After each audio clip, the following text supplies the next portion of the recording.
এ বাংলাদেশে বহু মানুষকে আমরা দেখি আল্লাহকে ডাকে, পাশাপাশি আরো কারকে জুড়ে নেয়। ইয়ালি বাবা, কেল্লা বাবা, ফতে বাবা, এই যে তাহেরি ভাই যেভাবে ডাকে, কথা বলেন এখন। শয়তান নিচে তো জাহান্নামে যাচ্ছে, আর মানুষকে নিয়ে যাওয়ার জন্য ডবল শাস্তি দেওয়ার জন্য নিয়ে যাচ্ছে। এজন্য রেকর্ড যখন হচ্ছে সারা দুনিয়ায় ছড়িয়ে দেন, কেউ যেন আল্লাহর সাথে অন্য কাউকে না ডাকে, কারণ ওর জন্য আল্লাহ দিয়ে না লা বুরহানা লাহু বিহি, যারা আল্লাহকে বাদ দিয়ে অন্য কাউকে ডাকে তাদের কোনো দলিল নেই, দলিল আছে মন গড়া। কি কথা বলেন এখন? আজকে থেকে আর কোনো দিন আমরা আল্লাহর সাথে অন্য কাউকে ডাকবো, সে যদি তাহেরি না তাহেরির বাপ বলে, বলেন হামজা না হামজার বাপ বললো আমরা ডাকি না, কারণ দলিল না থাকলেও হামজাও মানি না। আজকে থেকে এখন থেকে পরিবর্তন হয়ে যাবে। আমি জেলখানায় 3টা বছর, ওই ফাঁসির কন্ডেম সেলের ভেতরে আমার নিচতলা একজন ছিল, ওই যে সোহেল চৌধুরী হত্যা মামলার আসামি মামুন, 25 বছর আছে জেলে, এখন ছাড়া পেয়েছে। সোহেল চৌধুরীর নাম বলে তোমার আরেক ঝামেলা, এমনি রশ্মিকার নাম বলে মুসিবতে আছে, এই সাতাতের নাম বলাও ঝামেলা। আমি একটু শিক্ষার জন্য বলি আর মানুষ উল্টে পাল্টি হুজুর। এই যে সোহেল চৌধুরী নায়ক ছিল না একজন, এই লোককে সে মেরে ফেলেছিল, সে জেলে ছিল আমার সাথে, 25 বছর আছে, কিছুদিন আগে ছাড়া পেয়েছে। ও রাত 2টা 2:30টার সময় উঠতাম আমরা তাহাজ্জুদের নামাজে, আর ও উঠতো জিকির করার জন্য, ও ওইটাই জিকির করে, ইয়া রাসূলুল্লাহ ইয়া রাসূলুল্লাহ। কি গো এত জোরে জোরে আওয়াজ হয়? মাওলানা মামুনুল হক আর আমি একজন ওকে ডাকলাম, বললাম ভাই এদিকে আসি, কি জিকির করেন? বলছে রসুলের ইশকে। ও রসুলের ইশকে জিকির করেন? জিকির তো রসুলের নামে জায়েজ নেই, রসুলের নামে দরুদ পড়া জায়েজ আছে। জিকির হবে শুধুমাত্র কেবলমাত্র একমাত্র কার নামে? কোন কেল্লা বাবার নামে জিকির আছে? কোন ফতে বাবার নামে, কোন ন্যাংটা বাবার নামে আছে? কিসের জিকির করেন আপনি? আজকে থেকে জিকির করবেন শুধু সুবহানাল্লাহ, আলহামদুলিল্লাহ, লা ইলাহা ইল্লাল্লাহ, আল্লাহু আকবার। এর বাদে কোন জিকির আপনি করতে পারেন না। হ্যাঁ হুজুর তাই, হ্যাঁ, এর বাইরে জিকিরের কোনো শব্দ নেই। ওই কেল্লা ফতে মতে যা আছে রসুলুর নামও জায়েজ নেই। জিকির হবে শুধু আল্লাহর নামে, আর দরুদ হবে রসুলের নামে। ও দেখলাম পরিবর্তন হয়ে গেছে, জেল থেকে বের হওয়ার সময় বলে গেছে যে না, আমি এতদিন ভুল পথে ছিলাম, আমাকে এভাবে শিখিয়েছিল যে এইটাও জিকির করা জায়েজ আছে। মনে হয় ওই তাহেরির এরকম কোন পাল্লায় পড়েছিল এরকম ভণ্ডর, ও ইয়া রাসূলুল্লাহ ইয়া রাসূলুল্লাহ। সুন্নির নাম নিয়েছে, সুন্নি। কিসের সুন্নি? ওরা আহলে সুন্নাত না, ওরা আহলে বেদাত। বাংলাদেশটাকে বেদাত দিয়ে ভরে ফেলার জন্য এই চক্রটা কাজ করছিল। প্রশাসন এখন টের পেয়েছে। সেদিন পুলিশ দেখে দৌড় দিয়েছে। দৌড় দেন কেন? হ্যাঁ, পুলিশ দেখে তো আমরা দৌড় দেয়নি, আমাদেরকে তো নিয়ে এসে 3টা বছর বিনা কারণে রেখে দিল, আর আপনি পুলিশ দেখে দৌড় দেন? পিটিয়ে লম্বা করা দরকার এই শয়তানগুলোকে। কারণ বেদাত যারা করে আল্লাহর কাছে এরা এত ঘৃণিত হয়ে যায়। নবীজি বলেন যারা বেদাত আবিষ্কার করে, বেদাতপন্থীকে কেউ সাহায্য করে, সহযোগিতা করে, ওর সাথে থাকে, তাকেও সালাম দেওয়া জায়েজ না। আমি এটা বানালাম হাদিস। বেদাতপন্থী যারা, তাদের সালাম দেওয়া জায়েজ নেই। তাহলে ওদের বলেন তো, একটা মানুষ নামাজ পড়ে না, সালাম দেওয়া যাবে না? রোজা রাখে না, সালাম দেওয়া যাবে না? অথচ বেদাত যারা করে, নবীজি বলেন তাদের সালামও দেওয়া যাবে না। কত খারাপ তারা! কারণ ইসলাম ধ্বংস করার জন্য সবচাইতে বেশি দায়ী তারা। এই বাংলাদেশেও আপনি ইসলাম ধ্বংস করার জন্য রাম বাম গুলো তো জালেমরা উপরে কাজ করছিল, আর সবচাইতে সূক্ষ্ম ভাবে কাজ করেছে এই বেদাতপন্থী যারা, তারা। নামটা নিয়েছে কিরকম দেখেছেন? আহলে সুন্নাত ওয়াল জামাত। পুরা ভণ্ড। আল্লাহর পাশাপাশি অন্য কাউকে জিকির করে। আরে এই জিকির করলে যে তোর শাস্তি কয়টা হবে? ডবল। ইদাফ লাহুল আযাব। আল্লাহ বলেন ডবল শাস্তি দেব ওরে আমি। সুতরাং ওর সাথে মিলিয়ে যেন আর কোনোদিন কেউ জিকির করবেন না। জিকির শুধুমাত্র কার? আল্লাহ। কোন কেল্লা, কোন ফতে, কোন ন্যাংটা বাবার জিকির আর হবে না। এই জন্যে যারা খরচ করতে চান টাকা পয়সা, ওই মানুষগুলো যেন অন্তত খরচ করে সর্বপ্রথম আল্লাহর দেওয়া যে সিরিয়াল আছে, আল্লাহ নিজে বানিয়েছেন সিরিয়ালটা তার আপন মায়ের নামে। অনেকে ধর্ম মা পাতায়, নিজের আপন মার খবর নেই, ধর্মবার বাড়ি সে টাঙ্গাইল, বছরে বছরে 10 বার করে যাচ্ছে। না এই সিস্টেম এলাকায় নেই। কিসের ধর্ম মা আপনার? হ্যাঁ, আপনার আপন মার খবর নেই। আপনি ধর্ম মা পাঠাইছেন সেই কোথায়, সে টাঙ্গাইল সিরাজগঞ্জ, চলে যাচ্ছেন বছরে 5-7 বার। আপনি জাহান্নামে যাবেন। মা বাবা যদি সঙ্গত কারণে নারাজ হয়ে যায়, ওর ঈমান নসিব হবে না। হযরতে আলকামা খুব ভালো মানুষ ছিলেন, কিন্তু ঈমান নসিব হচ্ছিল না। সাহাবা একরাম গেলেন নবীজির কাছে, বলে হে রাসূল, এ তো সব দিক থেকে ভালো দেখি, কিন্তু কালেমা পড়তে পারে না। নবীজি আসলেন, নিজে পড়াতে বললেন না, তাও পড়তে পারে না। বিশ্ব নবী বুঝে ফেলেছেন এর আসল রোগটা মা। ডাক দিয়ে বললেন, ওর মা বেঁচে আছে? হ্যাঁ, নিয়ে আসো। বড়ি মানুষ এসেছে কাছে। নবীজি বললেন, তোমার এই ছেলেকে আমি আগুন লাগিয়ে পুড়িয়ে ফেলবো যদি তুমি মাফ না করো। বড়ি মানুষ তো ডাক দিয়ে বলে, হে রাসূল, আগুনে পোড়াবেন না, কিন্তু আমার এই ছেলেকে আমি মাফ করতে পারলাম না। আপনি মাফ না করলেও তো জাহান্নামে এমনিতেও যাবে, আগুন দিয়ে আগেই পুড়িয়ে দেই। মা বলে, ইয়া রাসূলুল্লাহ, আমার জীবনে একটা দুঃখ আছে। আমার ছেলে নামাজি ছিল, রোজাদার ছিল, জিহাদের ময়দানেও গিয়েছে, কিন্তু আমি আর স্ত্রী দুইজন কোনো কথা যখনই বলতাম, আমার নিজের কথার চাইতে ওর বর কথাটা গুরুত্ব দিত বেশি। তখন আমার মনে একটা দুঃখ লেগেছিল, এই কারণে ওর উপর আমি নারাজ হয়ে আছি। নবীজি বললেন, মন থেকে যদি আপনি এখনই তাকে মাফ না করে দেন, আল্লাহ কখনো ওর মুখ দিয়ে কালেমা বের করবে না। একজন সাহাবী জিহাদের ময়দানে গেছে, নবীজির পেছনে নামাজ পড়েছে, রোজা রেখেছে, তার যদি অবস্থা এই হয়, আমরা কোথায় আছি? কোন দিকে দৌড়াচ্ছেন আপনি? বিশ্বনবী জানিয়েছেন, এই পৃথিবীতে আল্লাহর আরশ পর্যন্ত কেঁপে যায় যদি কোনো মানুষ মার বাবার মনে এই শব্দটা বলে। কোরআনে কারিমে আলিফ আর ফা দিয়ে আল্লাহ বানিয়েছেন শব্দ উফিল্লাকুমা। দুইজনের যদি মুখ দিয়ে উফ শব্দটাও বের হয়, আর তারা বের করে না, কিন্তু তুই নিজেও করতে পারবি না। মা বাবার খেদমত করতে গিয়ে কেউ যদি বলে পারা যায়, তো আপনার পেছনের আমল আল্লাহ সব নষ্ট করে দেবে। ওরা তো বলতে পারবেই না, তুই নিজেও বলতে পারবি না। আল্লাহ এত সুন্দর করে শব্দগুলো চয়ন করেছেন, তাকান। রব্বুল আলামিন বলেন, আখফিজ লাহুমা জানাহাদ-দুল্লি মিনার রাহমা। খফজুন শব্দের শাব্দিক অর্থ ডাউন করার পরে ফল করে দেওয়া। এই যে আমার চাদরটা ডাউন আছে, ফল করে দিলাম। মুরগির বাচ্চার সাথে আল্লাহ এখানে উদাহরণ সেট করেছেন, জানাহুন মানে ডানা। জানাহুন মানে কি? আমাদের ডানা আছে না, ডানা হয় মুরগির, পাখির। আমাদের ইয়াদুন আছে। আল্লাহ এমন ভাবে শব্দটা দিলেন যে ইয়াদুন দিলে সমস্যা আছে, কারণ ইয়াদুনের ভেতরে নরম কিছু নেই, সব শক্ত। মুরগির যে জানাহুন ডানা, পাখির ডানা, ওর ভেতরে এমন নরম সফট কমল একটা পাখা আছে, পর পালক, এত নরম, এত সফট, এত কমল হয়। একটার সাথে একটা লেগে গেলে ওর নিচে যখন মার বাচ্চারা ওর নিচে আশ্রয় নেয়, পাখিটা এভাবে নিজের ডানাটা ডাউন করার পরে ফল করে দিলে নিচে আওয়াজ হয়। এটা বাংলাতে বলে অনির্বচন সুখ। আল্লাহ এই শব্দটা এখানে দিয়েছেন, জানাহাদ-দুল্লি মিনার রাহমা। মা বাবার জন্য তোর টাকা পয়সা, তোর ছেলে মেয়ে, তোর প্রভাব প্রতিপত্তি, তোর ক্ষমতা সব এইভাবে বিছিয়ে ধরবি। দুনিয়াতে মার বাবা যদি বৈধভাবে বলে যে তুই কিচ্ছু পাবি না আমার কাছে, হাসি মুখে ছেড়ে দিয়ে বলবেন ঠিক আছে। কত দাম, কত মর্যাদা দিয়েছেন তাদের।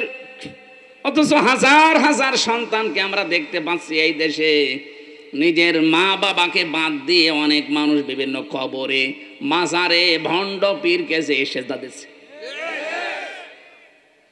গাজীপুর যেহেতু শিক্ষিত জেলার ভেতরে একটা, 17টা শিক্ষিত জেলা আছে বাংলাদেশে, তার ভেতরে গাজীপুর একটা। আমার মনে হয় এই জেলায় এই গোনা নেই, এই গোনাগুলো সব আছে কুষ্টিয়ার লালনের মাজারে।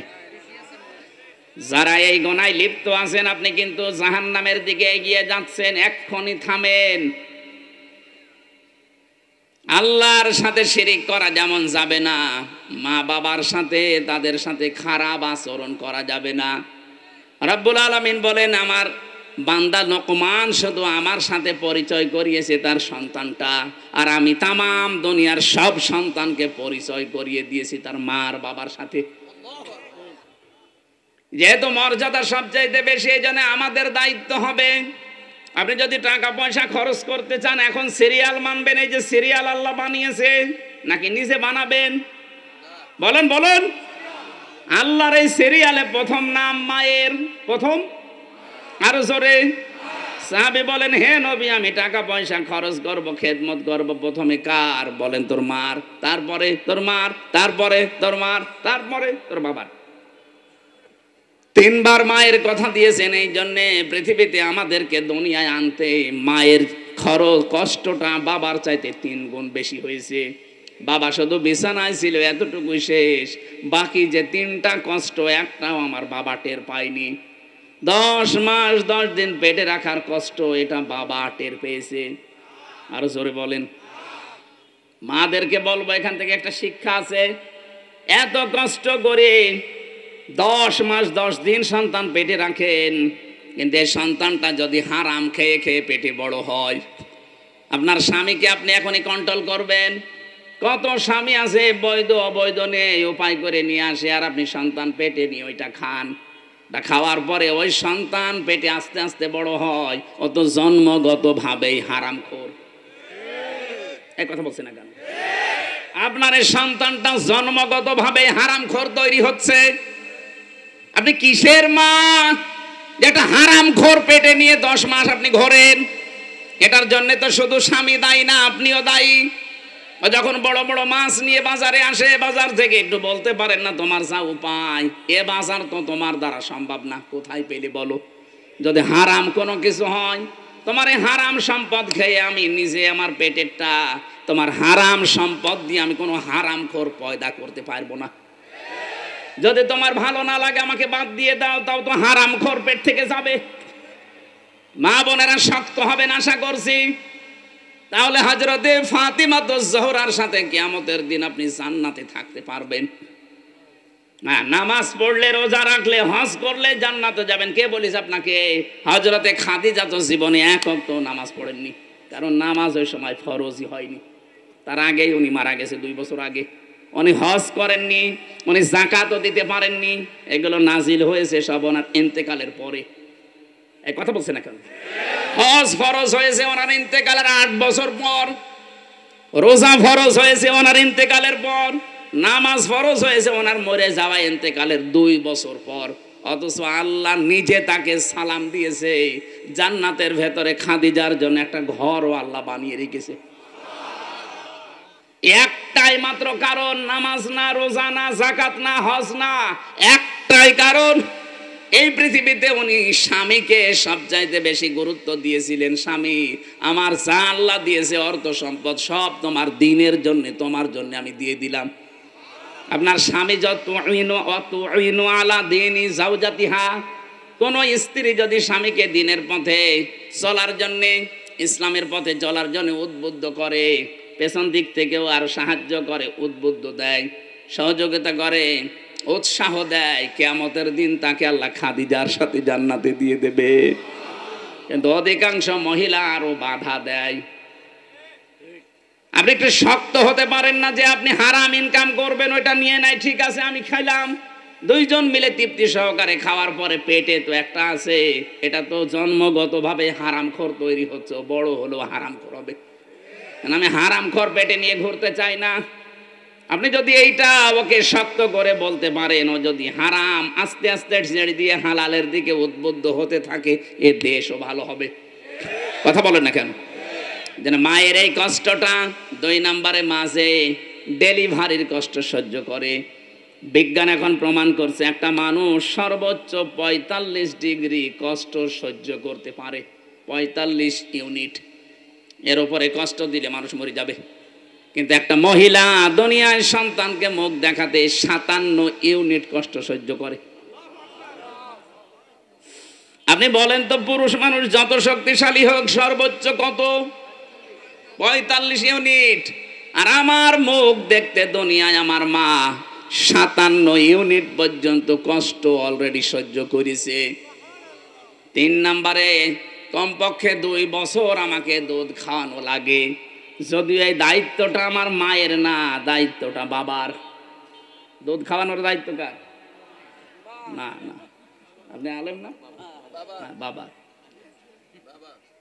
সূরা বাকারা 2 নম্বর পারা 17 নম্বর পৃষ্ঠার 1 নম্বর লাইনে 231-32 নম্বর আয়াত।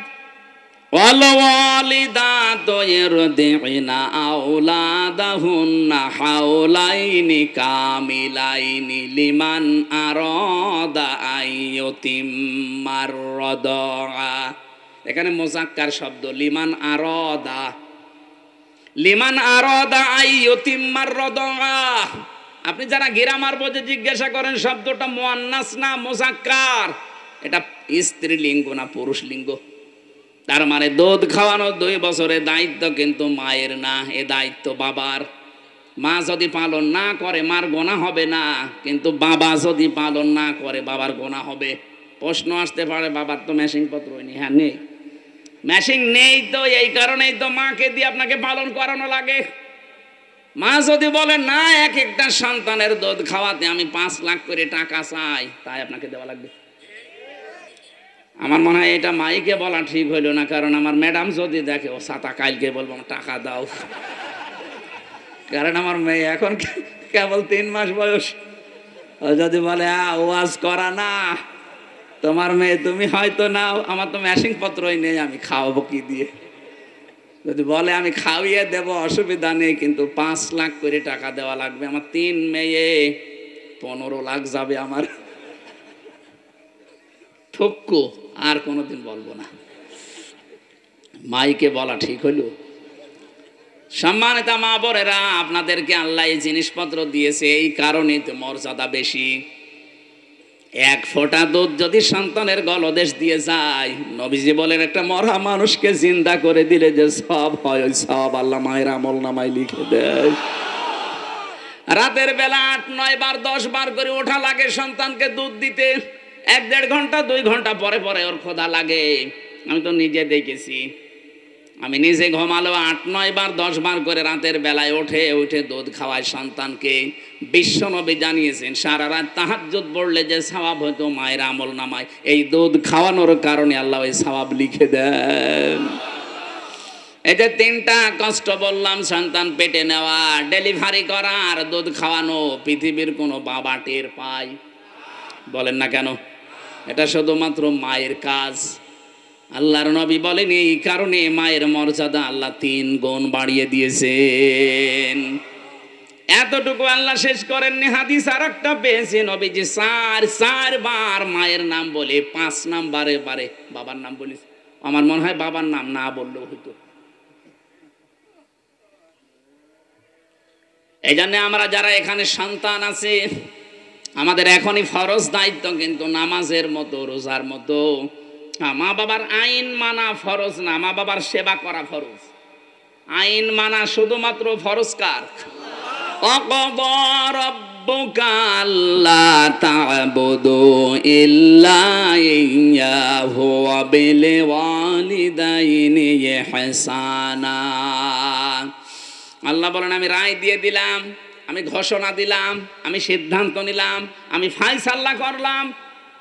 আমার রায় হচ্ছে আমি আল্লাহ ছাড়া কারো ইবাদত করা যাবে না। আর দুনিয়ায় যাদের মা বাবা আছে তাদের সাথে ভালো ব্যবহার করা লাগবে।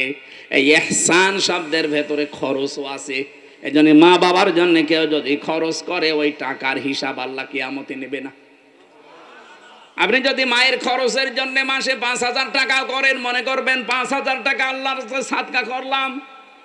কেউ যদি মায়ের পান কিনতে, স্যান্ডেল পর্যন্ত কিনতে প্রতি মাসে মাসে আপনার যদি 2,000ও খরচ হয়, মনে করবেন 2,000 আমি আল্লাহর রাস্তায় সাদকা করে আসলাম।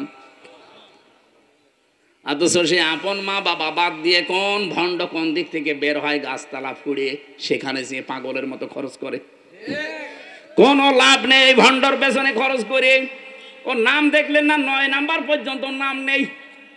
আমি তো 9 নাম্বার পর্যন্ত সিরিয়াল বলেছি, মা বাবা বউ সন্তান, এরপরে কে? ভাই বোন চাচা ফুফু প্রতিবেশী। বলেন তো এই 9 জনের ভেতরে কোন পীরের নাম আছে? কোন কারণে আপনি পীরের দরবারে খরচ করেন? বলেন বলেন। যে লেখাপড়া শেখায়, আমাকে শিক্ষা দেয়, হ্যাঁ দিনের শিক্ষা তার কাছ থেকে নেওয়া জায়েজ আছে। আপনি হাদিয়া দেবেন, হাদিয়া নেওয়াও জায়েজ, দেওয়াও জায়েজ। আপনি ছাগল দেবেন, সে তো মুরগি তো দেবে আপনাকে। কি আপনি ছাগল দিয়ে আসবেন আর সে হাদিয়া খালি নিয়ে যাবে, দেওয়া যে সুন্নত সেটা তো মানে না। কোন পীরের দরবার দেখান যেখানে হাদিয়া দিলে একটু কিছু ফেরত পাওয়া যায়? দেখান। কত দরবার খালি বসে আছে, নিয়ে আসেন নিয়ে আসেন।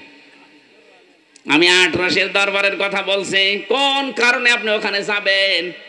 ওর যে চেহারা সুরত দেখেছেন, শয়তান পর্যন্ত ওরা দেখলে লজ্জা পায় যে একটা পীর।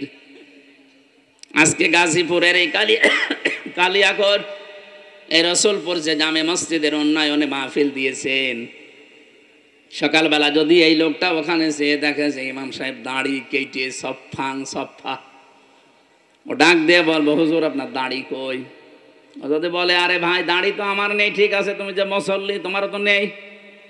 মুসল্লি বলবো, হুজুর দাড়ি ছাড়া মুসল্লি হওয়া যায়, দাড়ি ছাড়া ইমাম হওয়া যায় না। বলবে না? বলেন।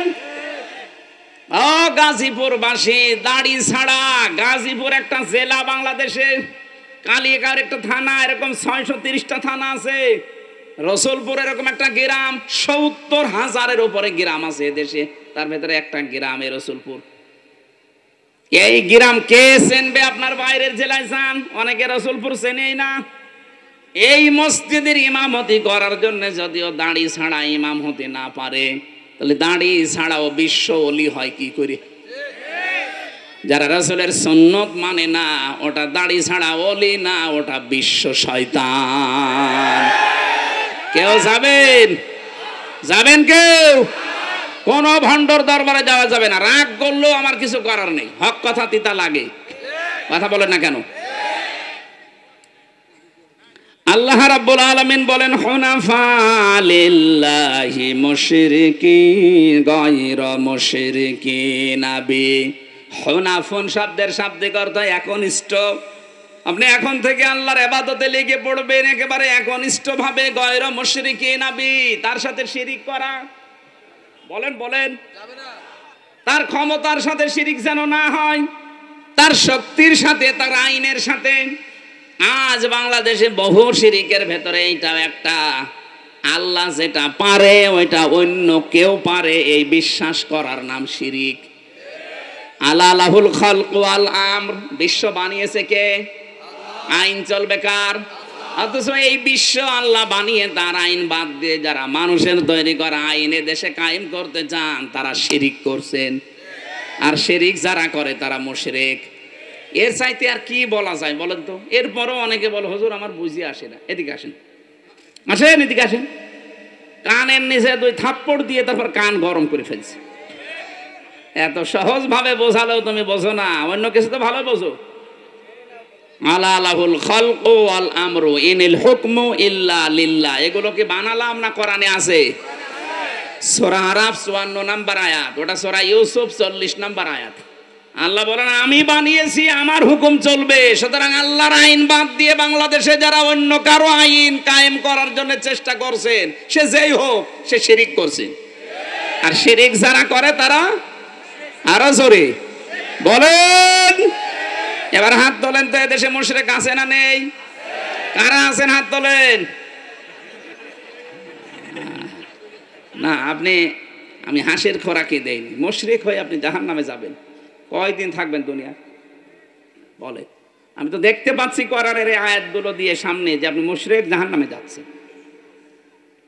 ওমা ইউশরিক বিল্লাহ, যে ব্যক্তি আল্লাহর সাথে শিরিক করে, ফাকান্নামা খাররা মিনাস সামা ফাতাখতাফুহু তায়রু, তাকে যেন পাখি ছো মেরে আকাশ থেকে ফেলে দেয়। কত বড় কঠিন কথা আপনি টের পাচ্ছেন? এখান থেকে 10 তলা বিল্ডিং এর উপরে নিয়ে ফেলে দিলে তো আপনার জীবন শেষ। আর পাখি আপনাকে ছো মেরে নিয়ে গেছে হাজার হাজার মাইল দূরে, ওখান থেকে ছুঁড়ে ফেলে দিচ্ছে। আও তাহবি বিহির রিহু ফি মাকানিন সাহিক। আল্লাহ বলেন, বাতাসের ভেতরে সে যেন শূন্যে ঘুরে বেড়াচ্ছে। শব্দগুলো এত কঠিন শব্দ আল্লাহ নিজে নিজে সেট করেছেন এই শিরিকের বিরুদ্ধে। অথচ বাস্তবতায় দেখছি শিরিক করে আবার অনেকে আনন্দে আছে, জান্নাতের আশা করেন আপনি। সুতরাং এই মুহূর্তে আপনার সিদ্ধান্ত পাল্টাতে হবে। যাদের বিশ্বাসের ভেতরে, যাদের আকীদার ভেতরে শিরিক আছে, এক্ষুনি আপনাকে পাল্টাতে হবে। কাদের কাদের আছে আপনি টের পাচ্ছেন, আমি নাম না ধরলেও। যারা আল্লাহর আইন বাদ দিয়ে অন্য কারো আইন দেশে জারি করতে চান, তারা শিরিক করছেন। দলিল এই যে আয়াতগুলো বললাম। যারা আল্লাহ বাদে অন্য কাউকে ক্ষমতার মালিক মনে করেন, যেমন বহু মানুষ বলে ক্ষমতার উৎস জনগণ, এটা শিরিক। আন্নাল কুওয়াতা লিল্লাহি জামিআ, ক্ষমতার উৎস কে? এইটা যদি কেউ রাজনীতি মনে করে বলে না রাজনীতি হচ্ছে আমি চলে গেলাম, তাহলে কোরআন শরীফের সূরা বাকারার এই আয়াত কেটে বাদ দিয়ে দেবেন। আমি তার বাবার কথা বানিয়ে বলছি না ভাই, আমারও বাঁচা লাগবে, আপনাকে আমি বাঁচাতে চাই। কি করবেন দুনিয়ায় পড়ি থেকে? এদেশে যদি শিরিক মুক্ত করতেই না পারি, আল্লাহর বিধান যদি জারি দেখতে না পারি, কি করব আমি বেঁচে থেকে?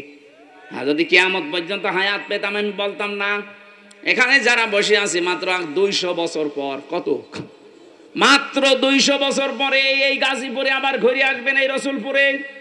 এখানে যারা যখন আসবেন 200 বছর পরে, তখন যারা বাস করবে তাদেরকে আপনি চিনেন না, এমনকি তারাও আপনাকে কথা বলে না কেন? এখন এসে যদি বলেন না এই রসুলপুরের এই 2 তলা বাড়ি আমার, এই ভিটা আমি বানিয়েছিলাম, ওই সময় যারা আছে সত্যি করে বলেন তো আপনাকে বাড়ি ঢুকতে দেবে না? দাঁত মুখ সবই খুলে ফেলবে। ভণ্ডামি করা জায়গা পান না। কিসের রসুলপুরে এসেছেন আপনি? আমি নিজের কথা বলছি, আমার 3 পুরুষের পরে আমি আর চিনি না। আমার বাবা রিয়াজউদ্দিন, তার বাবা জাহান আলী, তার বাবা নমাজ আলী। যদিও আমি নমাজ আলীকে দেখিনি, কিন্তু নাম শুনেছি। এর পরেরটা আমি আর জানি না। বলেন তো নমাজ আলীর বাবা খুব বেশি হলো না 70-75 বছর আগে মারা গেছে? কি কথা বলেন না কেন? আমার দাদা জেলে থাকতে মারা গেছে আজ 2 বছর আগে। তার বাবা খুব বেশি হলেও মরেছে না 60-70 বছর আগে। এতদিন আগে মরার পরে যদি মাত্র 100 বছর পরে আসে, তাও তো আমি নমাজ আলীকে বাড়ি উঠতে দেব না। অথচ ওই ভিটা নমাজ আলীর। এক কথা বলছেন না কেন? নমাজ আলীকে আমি চিনি না, তার বাবার বাবা যদি আসে ঝাঁটা পিটা খাবে। এইটাই দুনিয়া। কার জন্য কি করে যাচ্ছেন? শিরিক বন্ধ করেন ভাই। শিরিক বন্ধ করে যদি মারা যেতে পারেন, আমি গ্যারান্টি দিয়ে যাচ্ছি আল্লাহ আপনাকে জান্নাতে দিয়ে দেবে। হ্যাঁ, সমস্যা আছে এখানে, কোনো হক্কল এবাদ যেন নষ্ট না হয়। মানুষের অধিকার যেটা, সেটা যদি আপনি নষ্ট করে থাকেন, তাহলে আপনার খবর আছে। মানুষের অধিকার কি? এই 15.5 বছরে মানুষের যত অধিকার নষ্ট হয়েছে, এই 53 বছরও এত হয়নি। আপনার কারণে বহু মানুষ তার উপরের চেয়ারে উঠতে পারেনি, এরকম ক্ষমতা অনেকে দেখায়নি। আপনার কারণে অনেকে ব্যবসা বাণিজ্য করতে পারেনি, খালি চাঁদাবাজি চাঁদাবাজি। নাকি গাজীপুর এসব নেই? আপনি মিথ্যা মামলা দিয়ে, মিথ্যা সাক্ষী দিয়ে তার জীবনটা নষ্ট করে দিয়েছেন। খুন করে, গুম করে, আয়না ঘরে বন্দি রেখে সব উলট পালট করে দিয়েছেন। এমন মানুষ দুনিয়ায় ছিল না? এখন যদি ওই মানুষ বসে বলে আস্তাগফিরুল্লাহ, মাফ হবে কি করে? আপনি তো আর আল্লাহর কাছে তো দোষ করেননি, দোষ করেছেন হামজার কাছে। এ কথা বলেন না কেন? আমারে 3টা বছর নষ্ট করলেন জেলে রাখে বিনা কারণে। 30 থেকে 32 লাখ টাকা নিয়েছেন আমার বাবার কাছ থেকে বিনা কারণে। এখন সে মামলার আয়ো আমারে কল দেব, হুজুর মাফ করে দিন। কিসের মাফ? আগে টাকা ফেরত দিন। মাফ তো করবো, আগে টাকা ফেরত দেন। আর 3 বছর আমার মতো ফাঁসির কন্টেম ছেলে থাকে না। কথা বলছে না কেন? আমার জীবনটা নষ্ট করে দিয়ে এখন হুজুর মাফ করে দিন। ইয়ার কি মারা মাফ কি পড়ে আছে যেখানে সেখানে। 15.5 বছরে যার কারণে আমরা ভোট দিতে পারিনি, তাকে আপনি আন্দাজে মাফ করে দেবেন মানে? এখন যদি তারা মিথ্যা কথা ছড়ায় যে আমি নির্বাচিত ছিলাম, আমাকে উৎখাত করা হয়েছে, ওর দাঁত মুখ খুলে অন্য জায়গায় লাগানোর দরকার না? নির্বাচিত ছিলেন কে বলেছে আপনাকে? এই জন্য যারা এতদিন এই 8 সাল থেকে 24 সাল পর্যন্ত যারা দায়িত্বে ছিল, এদেরকে সাবেক এমপি সাবেক মন্ত্রী বলা জায়েজ নেই। কারণ এরা নির্বাচিত না, ভোটে এরা জোর করে। এতটুকু বলতে পারেন এরা ভোটছো। কি কথা বলে না কেন? যদি পত্রিকায় বা এই পোস্টারে কোনো সময় লেখেন তাদের নাম, লিখবেন সাবেক ভোটছো। এতটুকু লেখেন না, আরেকটু বেশি করে লিখবেন সাবেক ডাকাত। আমরা সাবেক এমপি, সাবেক মন্ত্রী, সাবেক উপজেলা চেয়ারম্যান, সাবেক মেয়র মানি না, কারণ আমার ভোটে আপনি নির্বাচিত হননি। এই 8 সাল থেকে 24 সাল যারা দায়িত্বে ছিলেন সব রাষ্ট্রের টাকা বেতন নিয়েছেন, ভাতা নিয়েছেন, ফেরত দেওয়া লাগবে, নাই তো আপনার জীবনও মাপ নেই। এইটা মাপ নেই, আর 2 নম্বরে শিরিকটা মাপ নেই। আশা করছি আপনি বুঝেছেন। এরপরও যদি কেউ না বোঝার ভান করে থাকেন, আমি মনে হয় হবে না, বাকারি শরীফ লাগবে। বুখারী শরীফ, কোরআন শরীফ দিয়ে আপনার আর হবে না। কি শরীফ? বাকারি শরীফ লাগবে। মা বোন যারা এসেছেন শক্ত হবেন। স্বামী যদি অবৈধ কোনো পথে পা বাড়ায়, দরকার হয় ওর সংসার ছেড়ে দেন, ওইটা ছেড়ে দিয়ে অন্য জায়গায় বিয়ে করেন। তা ওর হারাম জিনিস পেটে নিয়ে হারামখোর সন্তান দুনিয়ায় রেখে যাবেন না। ওটা একটা হারামখোর তৈরি হচ্ছে, পরবর্তীতে ওটা সাদগাতুল জারিয়া। শোনেন, গোনায়ে জারিয়া যে আছে, সাদগাতুল জারিয়া শুনে উনি আনন্দ করে। আরে ভাই, গোনা জারিয়াও আছে। এমন সন্তান রেখে যাবেন যে হারামি খারামি কাজ করবে, আপনার কবরে সব ফিলাক্সি লোড হয়ে যাবে, বিকাশ হয়ে যাবে, নগদ হয়ে যাবে। বলো হুজুর আমার বিকাশ নাম্বার খোলা নেই, এমনি খুলে দেবে। আবার খোলা লাগবে? আপনার ছেলে আর মেয়ে যা করছে খোলা লাগবে? এই জন্য আমরা যেন শিরিক অন্তত না করি। আর মানুষের অধিকার যারা নষ্ট করেছেন, আমি আহ্বান জানাচ্ছি, যদি মাপ পেতে চান, সত্যি যদি আপনার মনের ভেতরে একটু উকি ঝুঁকি মারে, না আমার এটা ঠিক হয়নি, তাহলে যার যার কাছে অপরাধ করেছেন, যাকে মিথ্যা মামলা দিয়েছেন, মিথ্যা কেস দিয়ে, মিথ্যা সাক্ষী দিয়ে, ব্যবসা বাণিজ্য করতে দেননি, রাতে বাড়িতে ঘুমাতে দেননি, তার বাড়িতে যান, যে বলেন ক্ষতি হয়ে গেছে আপনার, আমি আপনার ক্ষতিপূরণ দিতে চাই। যদি 10 লাখ টাকা ক্ষতি হয়, তার ক্ষতিপূরণ দিন। আমার যেমন 32 লাখ টাকা দেওয়া লাগবে, নাই আমি জীবনও মাফ করবো না। এরকম যার যার ক্ষতি হয়েছে 15.5 বছর এই ক্ষতিপূরণ দেবেন। তার কাছে একেবারে বিনয়ীভাবে বলবেন, আমার যা হয়েছে হয়েছে, মাফ করে দেন, নাই তো আমি মরণের পরও মাফ পাবো না।